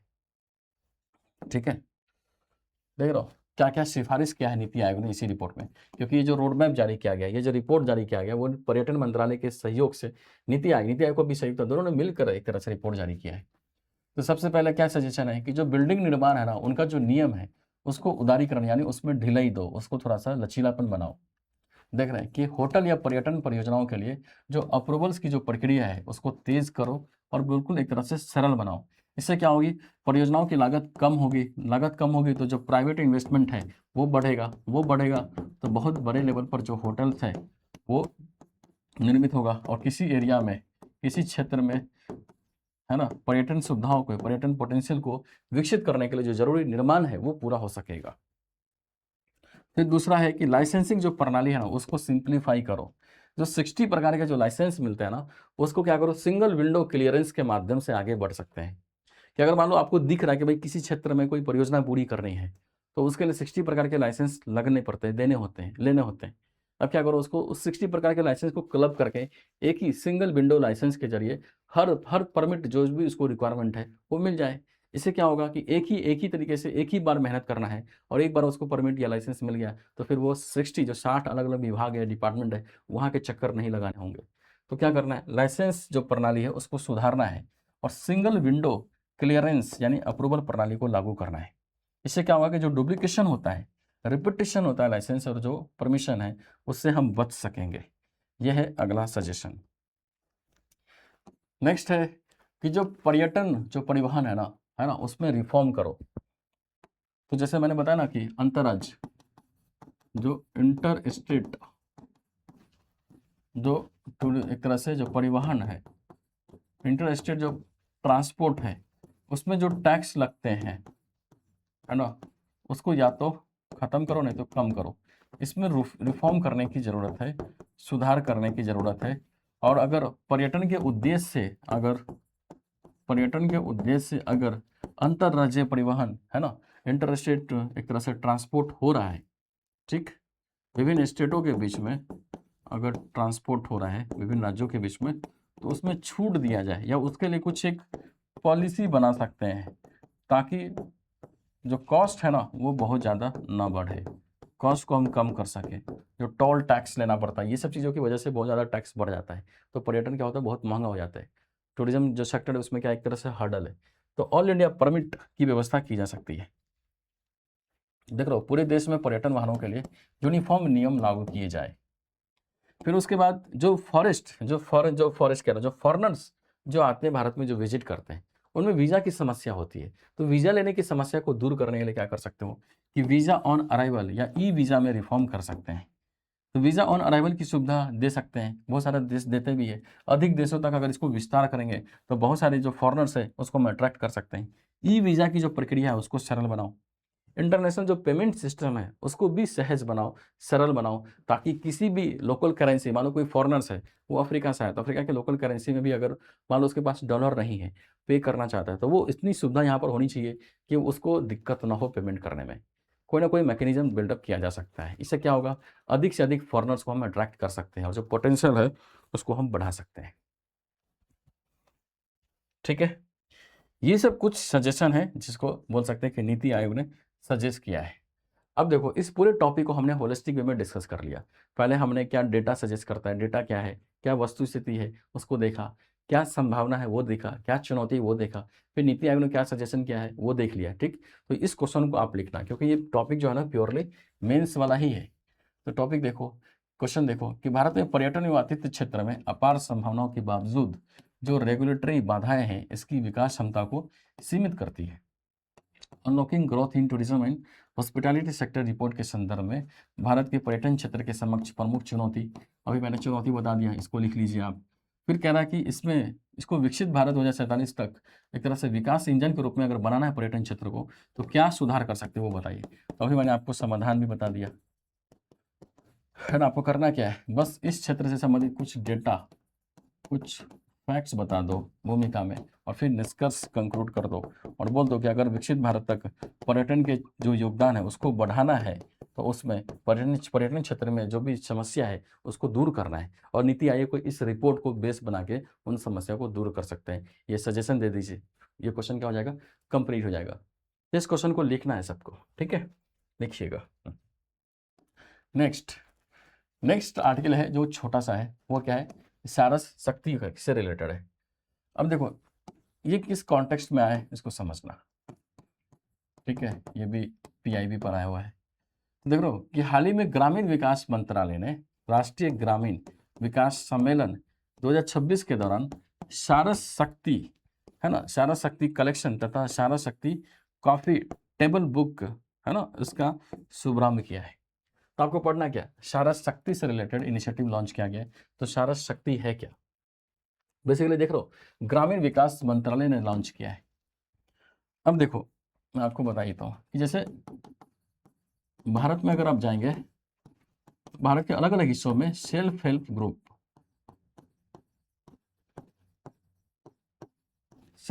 चलता है, इसको बोलते हैं स्वयं सहायता समूह। अब क्या होता है कि स्वयं सहायता समूह में आपको पता है कि बहुत सारे, खासकर वुमेन इंपावरमेंट की दिशा में बहुत सारे महिला क्या करते हैं, वो ग्रुप बना के, है ना, ग्रुप बना के एक तरह से आपस में सहयोग करते हैं। और मान लो उस ग्रुप में से किसी महिला को बिजनेस करने के लिए, है ना, किसी महिला को उद्यम करने के लिए कोई लोन चाहिए, तो वो सेल्फ हेल्प ग्रुप की जितनी महिला होती है वो लोन देती है ना, लोन देती है और उद्यम यानी बिजनेस चलाने के लिए सहयोग करती है। तो अब ये सब मूल प्रक्रिया है। अब इसी दिशा को, है ना, कहते हैं कि सेल्फ हेल्प ग्रुप में जो कलेक्शन सिस्टम है, या आप बोल सकते हैं कि सेल्फ हेल्प ग्रुप में जो महिलाओं का सहयोग है, महिलाओं का जो एक तरह से बढ़ावा है, जो भूमिका है, उसको सशक्त करने के लिए, उसको मजबूत करने के लिए, है ना, महिलाएं बढ़ चढ़कर उद्यम करे, है ना, बिजनेस करे, एक तरह से एम्प्लॉयमेंट जनरेट करे, इस सब दिशा में एक तरह से मजबूत या आगे बढ़ाने के लिए भारत सरकार ने यानी ग्रामीण विकास मंत्रालय ने सारस शक्ति नाम की इनिशिएटिव लॉन्च किया है। तो इसमें दो फैक्ट्स हो गया। सबसे पहले सारस शक्ति किससे रिलेटेड है, तो सारस शक्ति सेल्फ हेल्प ग्रुप जो है ना, स्पेशली जो महिलाओं का जो सेल्फ हेल्प ग्रुप है उसको आगे बढ़ाने के लिए या उसको मजबूत करने के लिए लॉन्च किया गया है। किसने लॉन्च किया, तो ग्रामीण विकास मंत्रालय ने लॉन्च किया है, ये याद रखना। देख रहे हैं कि सारस शक्ति क्या है, तो सारस शक्ति दीनदयाल अंत्योदय योजना जो राष्ट्रीय ग्रामीण आजीविका मिशन जो है ना, उसके अंतर्गत संचालित एक प्रमुख ब्रांडिंग एवं मैन्युफैक्चरिंग, देखो ब्रांडिंग एवं मार्केटिंग पहल है। इसका उद्देश्य क्या है, इसका उद्देश्य कि महिला स्वयं सहायता समूह जो महिला से संबंधित जो सेल्फ हेल्प ग्रुप है ना, उसके द्वारा जो प्रोडक्ट निर्मित किया जाता है, निर्मित उच्च गुणवत्ता वाले उत्पादों को राष्ट्रीय एवं व्यापक बाजार उपलब्ध कराना, ग्रामीण उद्यमिता को बढ़ावा देना और उनके लिए नए मार्केटिंग एक्सेस को सृजित करना। यानी बेसिकली कर क्या रहे हैं, सरस शक्ति जो इनिशिएटिव है, सबसे पहले तो भाई दीनदयाल अंत्योदय योजना, जो नेशनल रूरल लाइवलीहुड मिशन जो है ना, राष्ट्रीय, देख लो ये वाला है कि राष्ट्रीय ग्रामीण आजीविका मिशन है ना, ये याद रखना कि जो सरस शक्ति मिशन है वो दीनदयाल अंत्योदय योजना राष्ट्रीय ग्रामीण आजीविका मिशन के अंतर्गत ये लॉन्च किया गया है। ठीक, किससे संबंधित है, तो बेसिकली जो वुमेन, जो महिलाओं से संबंधित जो सेल्फ हेल्प ग्रुप होता है। ठीक, अब ये बहुत सारे प्रोडक्ट बनाते हैं, लेकिन बहुत सारे प्रोडक्ट बनाते हैं, अब उसमें क्वालिटी भी है, तो क्वालिटी में तो कायदे से क्या होना चाहिए, इनकी रीच होनी चाहिए देश के अलग अलग हिस्सों में, तो इनकी प्रोडक्ट की ब्रांडिंग की जाए, ब्रांडिंग करने की फैसिलिटी दी जाए, मार्केटिंग की जाए, है ना, अलग अलग मार्केट तक उनकी प्रोडक्ट पहुंच सके, उसकी रीच बढ़े। इसी उद्देश्य की पूर्ति के लिए ये सरस शक्ति पहल ग्रामीण विकास मंत्रालय ने लॉन्च किया है। बस आपको इतना ही समझना है। ये सरस शक्ति इनिशिएटिव क्या है, दीनदयाल अंत्योदय योजना के अंतर्गत इसको जारी किया गया है, ग्रामीण विकास मंत्रालय ने जारी किया है। महिलाओं से संबंधित जो सेल्फ हेल्प ग्रुप है, उनके द्वारा जो उत्पाद बनाए जाते हैं, जो हाई क्वालिटी वाले होते हैं, उनको मार्केट एक्सेस मिल सके, विभिन्न मार्केट तक उनकी पहुंच बढ़े, उनके प्रोडक्ट की ब्रांडिंग हो, ताकि ज़्यादा से ज़्यादा महिलाएं क्या हो, प्रोडक्ट बना सके, उद्यमिता यानी जो एक तरह से एंटरप्रेन्योरशिप है उसमें शामिल हो सके। ठीक है, ये उद्देश्य है। देख रहे हैं क्या उद्देश्य है, पहला कि महिला नेतृत्व वाले ग्रामीण उद्यमों को सशक्त करना, महिला स्वयं सहायता समूह के जो प्रोडक्ट है ना, उनकी ब्रांडिंग को बढ़ावा देना है, जो प्रोडक्ट है उसका प्रचार प्रसार हो सके वो करना है, राष्ट्रीय एवं व्यापक जो बाजार है ना उसको जोड़कर उस प्रोडक्ट की जो मार्केट लिंकेज है उसका विस्तार करना, यानी विभिन्न मार्केटों तक वो पहुंच सके। जैसे मान लो कोई प्रोडक्ट है ना, छत्तीसगढ़ के किसी नक्सलाइट एरिया से संबंधित, वहां पर किसी महिला ने कोई प्रोडक्ट बनाया, जैसे कोई अचार बनाया, कोई पापड़ बनाया, अब इसको उसको पहुंचाना है साउथ इंडिया में, नॉर्थ ईस्ट में, तो कैसे होगा, तो उसकी ब्रांडिंग होनी चाहिए, है ना, ऑनलाइन प्लेटफॉर्म पर उसको देना है, जैसे अमेजन पर डाल सकते हैं, फ्लिपकार्ट पर डाल सकते हैं, बहुत सारे जैसे मीशो वगैरह है, बहुत सारे प्लेटफॉर्म है जो जहाँ पे ऑनलाइन खरीद बिक्री होती है, प्रोडक्ट को आप डाल सकते हो, ऐसे प्लेटफॉर्म के माध्यम से बोल सकते हैं कि उसको एक्सेस बढ़ाना है ना, तो ये सब जागरूकता करनी है, ये सब ब्रांडिंग करनी है, ये सब मार्केट एक्सेस सुनिश्चित हो सके। देखो, प्रीमियम बाजारों तक पहुंच सुनिश्चित करना है, सेल्फ हेल्प ग्रुप उत्पादों को प्रीमियम संस्थानों, है ना, प्रीमियम संस्थागत या उपभोक्ता बाजारों में स्थापित करना है, उत्पादों का वैल्यू एडिशन या ब्रांड पहचान को मजबूत करना है, बेसिकली वैल्यू एडिशन करना है प्रोडक्ट में, उसकी ब्रांडिंग होनी चाहिए, इन सब दिशा में कोशिश करना है। ठीक है, इससे क्या होगा, तो ग्रामीण महिला जो है ना, उनकी एंटरप्रेन्योरशिप जो उद्यम है, जो उद्योग लगाने की जो कौशल है, जो एक तरह से प्रोत्साहन है, वो बढ़ेगा और ज़्यादा से ज़्यादा महिला क्या होगी, फैक्ट्री लगा सकेंगे, है ना, बिजनेस कर सकेंगे, व्यापार कर सकेंगे, और महिलाओं का जो कैपेसिटी है वो बढ़ सकता है। इससे क्या होगा, वुमेन एम्पावरमेंट,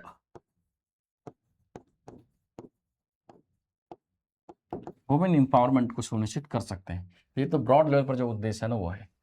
राष्ट्रीय पहलों का समर्थन, अब ऑलरेडी भारत सरकार ने सेल्फ हेल्प ग्रुप, है ना, या जो महिला है ना उससे संबंधित जो सेल्फ हेल्प ग्रुप है उसको बढ़ाने के लिए बहुत सारे पहल लॉन्च किया गया है।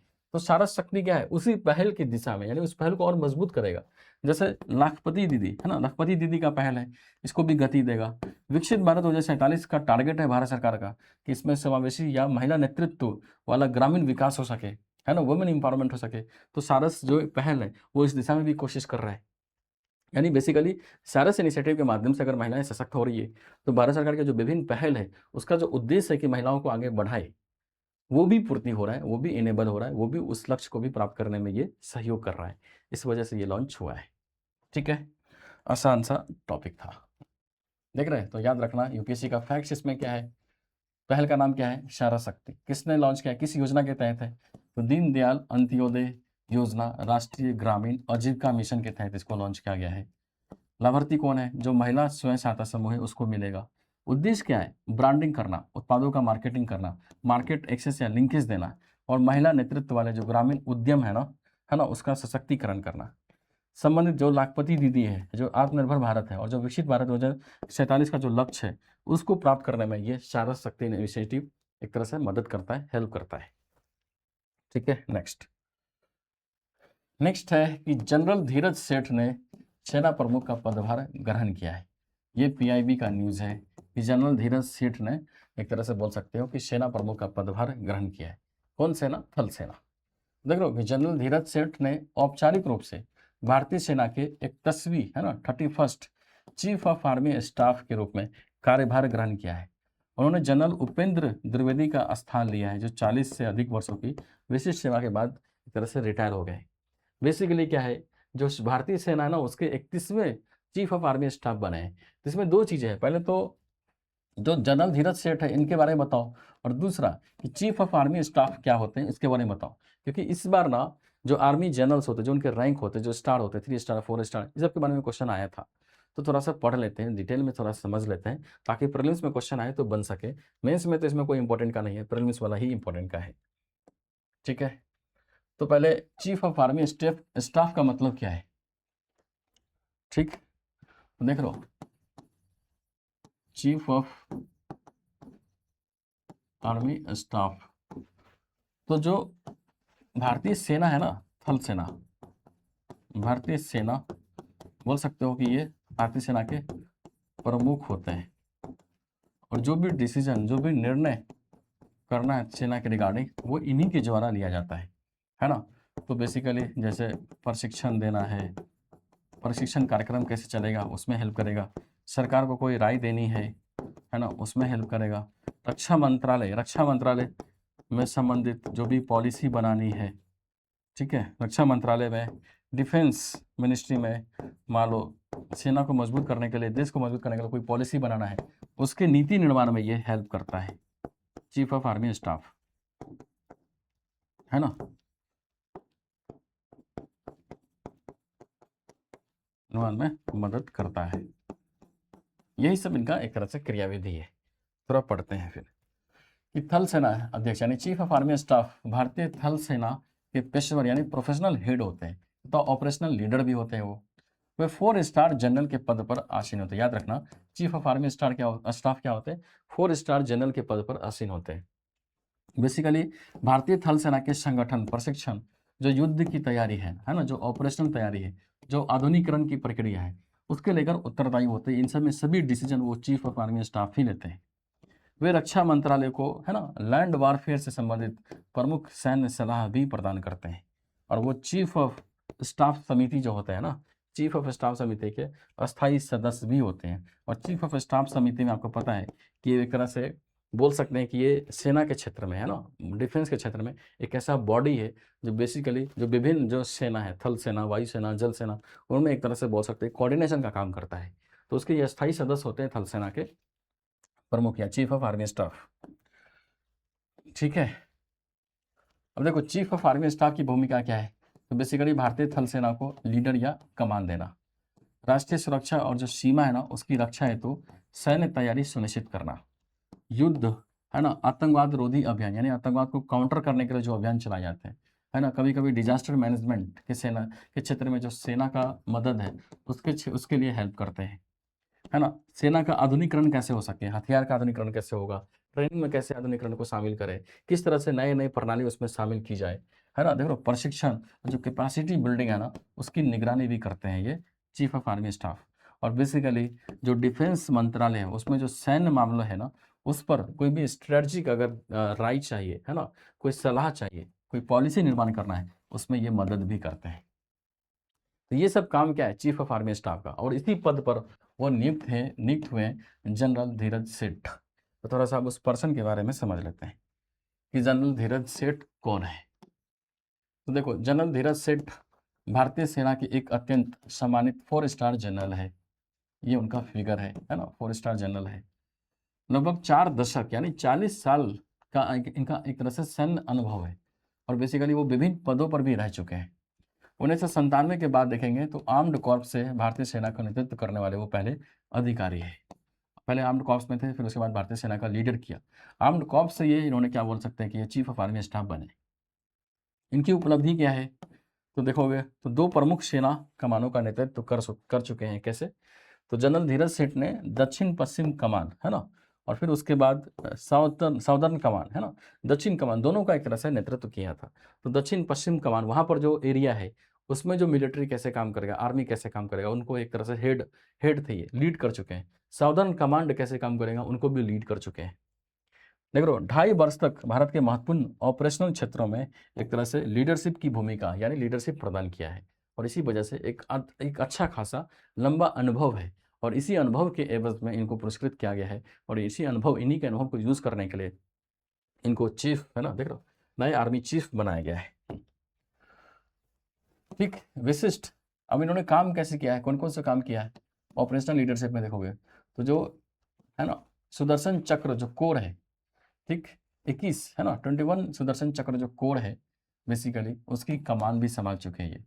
दिल्ली वाला जो एरिया है ना उसके जनरल ऑफिसर कमांड में रहे हैं ये।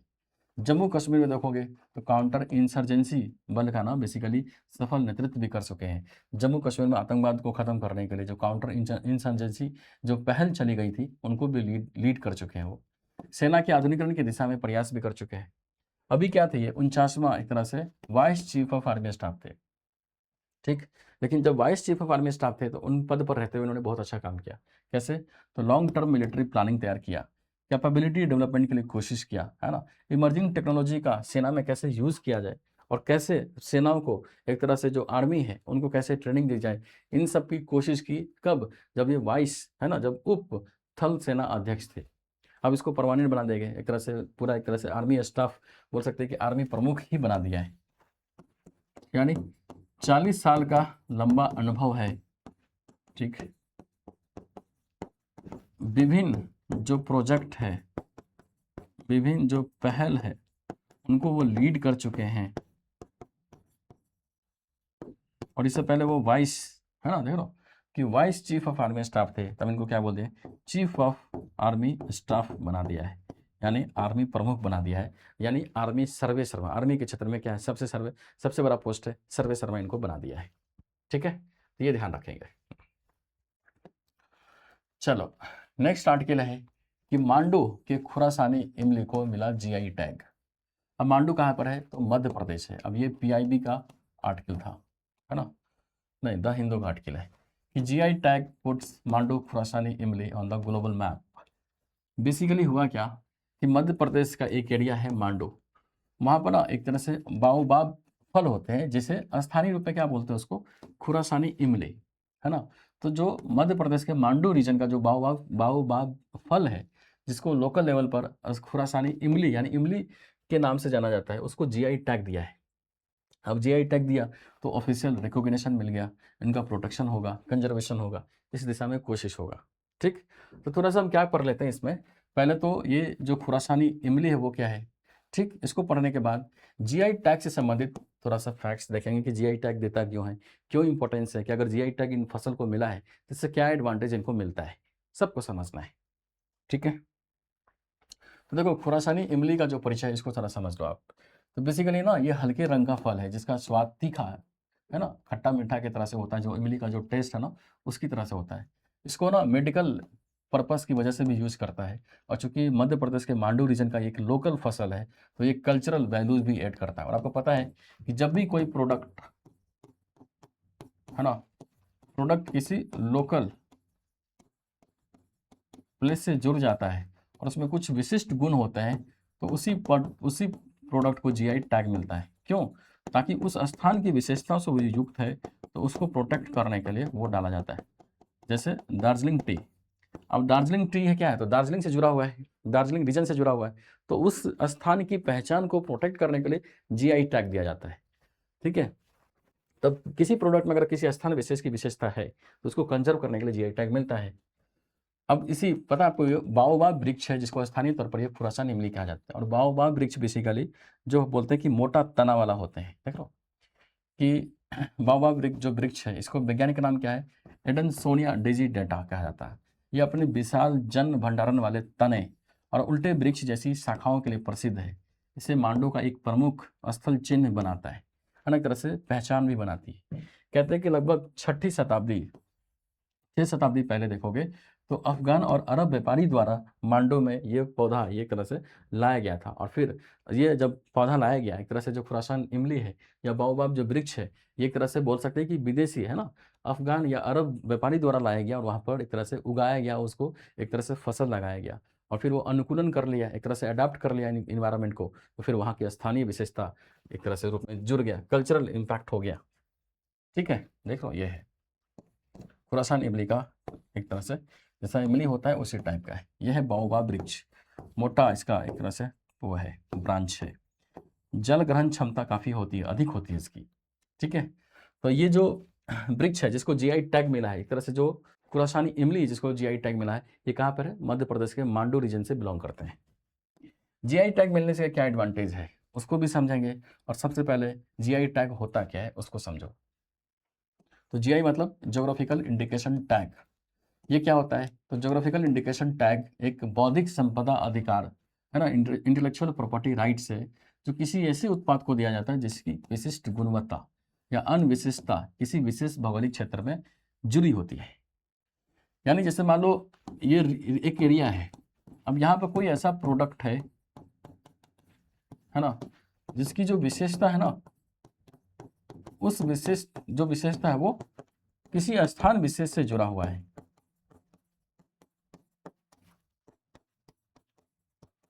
किसी स्थान विशेष से जुड़ा हुआ, यानी वो विशेषता किसी अदर स्थान पे नहीं मिलता है। तो इसी चीज को प्रोडक्ट एक तरह से कंजर्व करने के लिए जीआई टैग दिया जाता है। तो जो खुरासानी इमली है, तो उस इमली की जो विशेषता है, जो गुणवत्ता है, वो आपको मांडू में ही दिखेगा। मांडू में दिखेगा, इसलिए मांडू की खुरासानी इमली को प्रिजर्व करने के लिए उनको जीआई टैग दिया गया है। देख लो जैसे दार्जिलिंग चाय है, तो दार्जिलिंग चाय, तो जो चाय है वो दार्जिलिंग टी, वो दार्जिलिंग वाले रीजन में ही आपको वो विशेषता उसको दिखेगा, तो उसको प्रिजर्व करने के लिए उसको जीआई टैग मिला। बनारसी साड़ी है, तो ये जो साड़ी है बनारसी साड़ी, उनमें जो विशेषता है वो आपको बनारस क्षेत्र में ही दिखेगा, तो बनारसी साड़ी को जीआई टैग मिला हुआ है ताकि उस स्थान की पहचान की वजह से जुड़ सके। देख रहे हैं, यदि किसी उत्पाद की पहचान उसके उत्पादन के स्थान के कारण है तो उसे जीआई टैग दिया जाता है, यानी उस स्थान के जो विशेषता है उसको प्रिजर्व करने की वजह से उस प्रोडक्ट को जीआई टैग मिल गया है ना। देखिए लो, ज्योग्राफिकल इंडिकेशन यानी भौगोलिक जो टैग होता है ना, भौगोलिक ज्योग्राफिकल यानी ज्योग्राफिकल लोकेशन से वो जुड़ता है, इसी वजह से उसको जीआई टैग मिला हुआ है। देखो ना, जैसे कांचीपुरम सिल्क, अभी जो सिल्क है तो कांचीपुरम की विशेषता स्थान विशेषता की वजह से प्रसिद्ध है, इसलिए उसको जीआई टैग मिल गया। बासमती चावल नॉर्थ इंडिया में मिलता है। अब बासमती चावल क्या है, तो वो स्थान नॉर्थ इंडिया की एक स्पेशल क्वालिटी को मेंटेन करता है, इसलिए उसको जीआई टैग मिला हुआ है। यानी किसी प्रोडक्ट को किसी स्थान विशेष से जुड़ने की वजह से उसकी कुछ खास विशेषता है, इसी वजह से उसको जीआई टैग दिया जाता है। देख लो, जीआई टैग देने का जो कानून है कौन देता है, तो जीआई टैग बेसिकली भौगोलिक संकेतक पंजीकरण एवं संरक्षण अधिनियम 1999 के तहत दिया जाता है। यही अधिनियम है, इसी एक्ट के जरिए मिलता है। कौन देता है, कौन डिपार्टमेंट कौन है, मंत्रालय कौन है, तो वाणिज्यिक एवं उद्योग मंत्रालय है। इस कॉमर्स एंड इंडस्ट्री मिनिस्ट्री जो है ना, उसके तहत ही मिलता है। उसके तहत एक डिपार्टमेंट है डीपीआईटी, उद्योग एवं आंतरिक व्यापार समर्थन विभाग, इसी के देख रेख में होता है। इसी के देख रेख में एक तरह से अथॉरिटी है भौगोलिक संकेतक registry, geographical indication registry. Basically यही किसी प्रोडक्ट को जीआई टैग प्रदान करता है, फिर रजिस्टर करता है। ये विभाग यहाँ पे है डीपीआईटी के अंतर्गत, और ये डीपीआईटी कहाँ पे है, उद्योग मंत्रालय के अंतर्गत। अगर आपको कोई पूछे कि जीआई टैग किस मंत्रालय से जुड़ा हुआ है, तो बोल देना उद्योग मंत्रालय से जुड़ा हुआ है। कौन सा विभाग से जुड़ा हुआ है, तो डीपीआईटी से जुड़ा हुआ है। देता कौन है, तो इसी के तहत एक अथॉरिटी है ज्योग्राफिकल इंडिकेशंस रजिस्ट्री। ठीक है, ये सब चीज़ें। अब सवाल उठता है कि अगर जीआई टैग मिल जाएगा तो क्या फायदा होता है। तो सबसे पहले अगर किसी स्थान विशेष के प्रोडक्ट को जीआई टैग मिल गया तो सबसे पहले तो उसको कानूनी प्रोटेक्शन मिल जाता है, लीगल प्रोटेक्शन मिल जाता है। ठीक है, देख लो, दार्जिलिंग चाय नाम का उपयोग केवल अब दार्जिलिंग क्षेत्र के चाय के लिए ही किया जा सकता है। अब जैसे उसी तरह खुरासानी इमली को जीआई टैग मिल गया, तो खुरासानी इमली वाला जो विशेषता जो प्रोडक्ट है वो खुरासानी क्षेत्र यानी मांडवी वाले जो इमली है ना, उसी के संदर्भ में किया जा सकता है, तो कानूनी प्रोटेक्शन मिलता है। यानी उत्पाद के नाम पर जो अनधिकृत या जो नकली उपयोग है उसको रोका जा सकता है। ठीक, उत्पाद की ब्रांड वैल्यू बढ़ती है ना। ब्रांड वैल्यू बढ़ती है तो उस एरिया के जो किसान है, जो कारीगर है, उसकी इनकम में वृद्धि होती है क्योंकि प्रोडक्ट की डिमांड बढ़ जाती है। राष्ट्रीय अंतर्राष्ट्रीय बाजार में उसकी मांग बढ़ती है। मांग बढ़ती है तो निर्यात एक्सपोर्ट को बढ़ावा मिलता है ना। इससे क्या होगा, विदेशी मुद्रा अर्जन करने में वृद्धि होती है, एक संभावना बनती है। फिर किसी स्थान, आपको पता है कि जीआई टैग में जो प्रोडक्ट है वो किसी स्थान, किसी प्लेस से जुड़ा हुआ है तभी उसको जीआई टैग मिला है। तो जीआई टैग मिलने की वजह से वो चर्चा में आता है, न्यूज़ में आता है, और न्यूज़ में आता है तो उसकी वजह से उसका एक तरह से कल्चरल है ना, संस्कृति एवं परंपरा का भी संरक्षण मिलता है या होता है।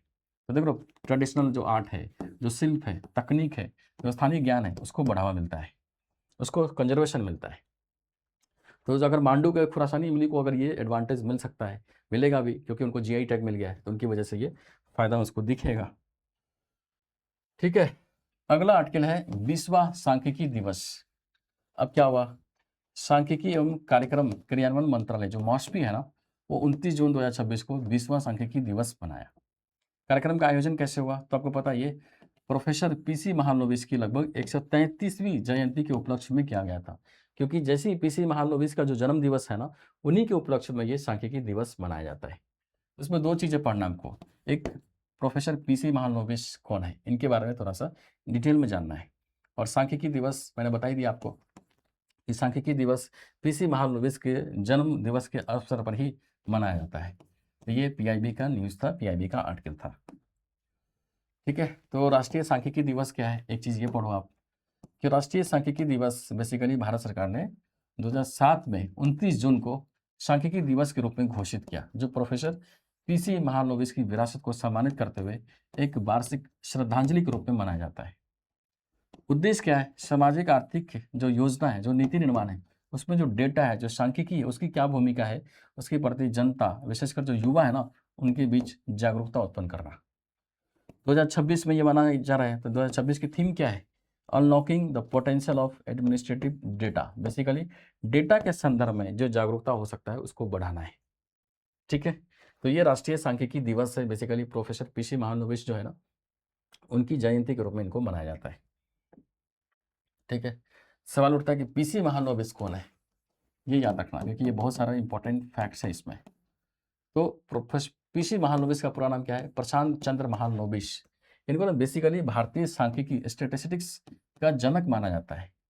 इन्हीं का दृष्टिकोण का परिणाम था कि देश में जो एक तरह से जो मॉडर्न डेटा, जो स्टैटिस्टिक्स है, उसकी स्थापना हुई। कैसे, देखो आप 1931 में है ना, कहते हैं कि उन्होंने वर्ष 1931 में जो 1959 में संसद द्वारा राष्ट्रीय महत्व का संस्थान घोषित किया गया।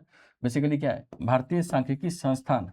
1931 में ही वो भारतीय सांख्यिकी संस्थान यानी स्टैटिस्टिक्स डेटा की पहचान करते हुए उनकी उनकी स्थापना की। बाद में 1959 में संसद ने इसको चेंज कर दिया और बोल दिया कि राष्ट्रीय महत्व का ये संस्थान है, उसको घोषित किया एक तरह से। ठीक, फिर देखो उनकी दृष्टिकोण का परिणाम था कि 1950 में राष्ट्रीय प्रतिदर्शन सर्वेक्षण जो एनएसए से रिपोर्ट पढ़ते हैं आप, वो एक तरह से लॉन्च हुआ। केंद्रीय सांख्यिकी संगठन जो सीएसओ है, इनके दूरदर्शन, उनके एक तरह से दृष्टिकोण का ही परिणाम है। ये दोनों संस्था के भूमिका यानी उनको स्थापित करने में इनकी अभूतपूर्व भूमिका है। इनके दर्शन, उनके दृष्टिकोण, उनके योगदान का ही परिणाम है।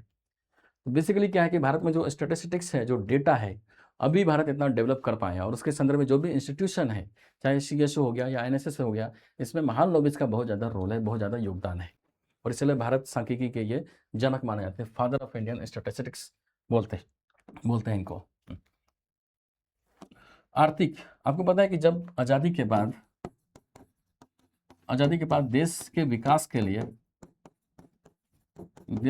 के लिए योजना आयोग बनाया गया था।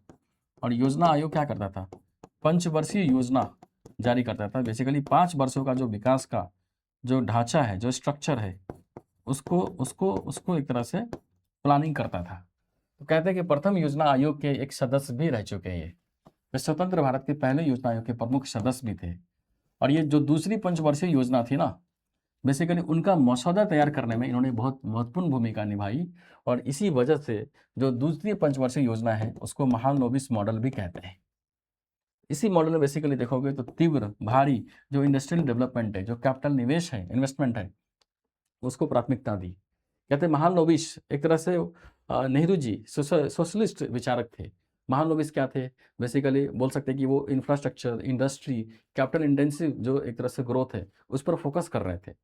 तो पहले जो पंचवर्षीय योजना उसमें तो सोशलिस्ट वाले विचार ज़्यादा दिखते हैं। लेकिन जब महालनोबिस ने गांधी नेहरू जी को इन्फ्लुएंस किया और ऐसा मसौदा तैयार किया कि देश का आर्थिक रूप से सशक्तिकरण हो, आर्थिक रूप से विकास हो, और उसी वजह से भारत का एक तरह से आर्थिक रीढ़ या फाउंडेशन बना। नए-नए इंडस्ट्री लगे, नए-नए फैक्ट्री लगे, कैपिटल इंटेंसिव है ना, पूँजी पूँजी का एक तरह से यूज़ हुआ, इस्तेमाल हुआ। तो इस तरह से देख सकते हो कि पीसी महालनोबिस का बहुत ज़्यादा योगदान है भारत के आर्थिक विकास में, और खासकर डेटा और स्टैटिस्टिक्स के क्षेत्र में तो बहुत ज़्यादा योगदान है। ठीक है? नेक्स्ट आर्टिकल देखेंगे तो आरबीआई ने एक पहल लॉन्च किया है कि आरबीआई स्कैम कंपनसेशन फ्रेमवर्क। अब जैसे होता क्या है ना कि जैसे बहुत सारे कस्टमर है, जैसे मान लो आप कस्टमर है, अब डिजिटल पेमेंट करने के लिए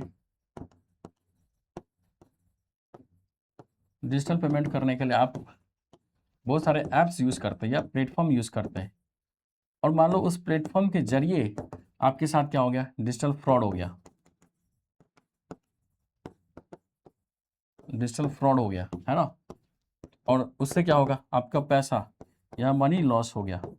तो सवाल उठता है कि इस मनी जो लॉस हुआ, आपका कस्टमर का जो पैसा लॉस हुआ है, उसकी भरपाई कैसे होगी, किसकी रिस्पॉन्सिबिलिटी है ना।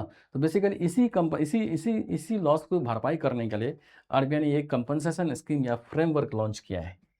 ठीक है, तो देखो भारतीय रिजर्व बैंक ने डिजिटल लेन देन में जो ग्राहक का जो एक तरह से लॉस है ना, उसको मेंटेन करने के लिए एक तरह से अमेंडमेंट किया है, और ये अमेंडमेंट 2017 का एक गाइडलाइंस है, उसकी दिशा यानी उसको अमेंड करके ये लागू किया है। बेसिकली ये जो अमेंडमेंट करके जो गाइडलाइंस बनाया गया है, ये कब होगा, 1 जनवरी 2027 से 1 वर्ष के लिए लागू करने की कोशिश है, ताकि पायलट प्रोजेक्ट के तौर पर इसको देखना है।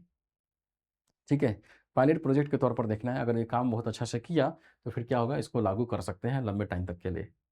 ठीक है, तो ध्यान रखना, ये 2017 में एक गाइडलाइंस आया था कि डिजिटल फ्रॉड ना हो, उसको दूर करने के लिए, लेकिन उसी को और सशक्त या मजबूत बनाया है वर्तमान जो अटैक हो रहे हैं, क्योंकि वर्तमान में बहुत सारे स्कैम होते हैं, है ना।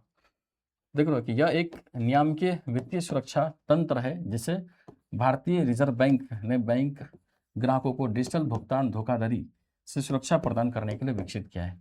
क्योंकि जो भी डिजिटल पेमेंट होते हैं उसमें जो फ्रॉड होते हैं, आपको पता है बहुत सारे फ्रॉड होते हैं, जैसे फिशिंग होती है, विशिंग होती है, फर्जी केआईसी कोड होते हैं, ओटीपी आप किसी को दे दी, उससे पैसा निकल गया, यूपीआई फ्रॉड होते हैं, क्यूआर कोड स्कैम होते हैं। इनकी वजह से जो भी फाइनेंशियल लॉस हो रहा है, इसकी भरपाई करने के लिए कंपनसेशन, है ना, कंपनसेशन देने के लिए, हिंदी में लिखते हैं, मुआवजा देने के लिए ये एक तरह से फ्रेमवर्क लॉन्च हुआ है। बस आपको क्या ध्यान रखना है इसमें, अब इसमें जो डेटा है फ्रेमवर्क, हम उसको डिटेल में डिस्कस नहीं करेंगे, बस आपको इतना याद रखो कि आरबीआई ने एक फ्रेमवर्क जो लॉन्च किया है, नाम क्या है उसका, नाम देखो, हाँ, नाम है कि आरबीआई स्कैम कंपनसेशन फ्रेमवर्क। इस फ्रेमवर्क को याद रखो कि आरबीआई ने डिजिटल पेमेंट में जो फ्रॉड होता है ना, उसको रोकने के लिए या उसमें जो पैसे का लॉस हो रहा है उसकी भरपाई करने के लिए ये फ्रेमवर्क लॉन्च किया है। ठीक है, तो आज के लेक्चर में हम इतना ही डिस्कस करेंगे। बेसिकली आज हमने 6 आर्टिकल डिस्कस किया, और 6 के 6 आर्टिकल अगर आपने अच्छे से देखा है तो वो हमारे सिलेबस से लिंक करता है, किसी न किसी पार्ट से लिंक करता है।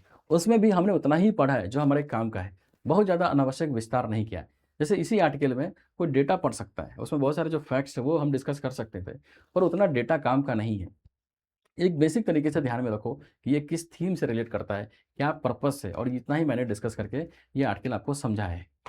उम्मीद है कि ये वीडियो आपको पसंद आया होगा, और जो करंट अफेयर्स की जो सीरीज़, हम डेली करंट अफेयर्स की जो सीरीज़ चला रहे हैं, वो आपके आपके लिए तरह से यूज़फुल भी होता होगा।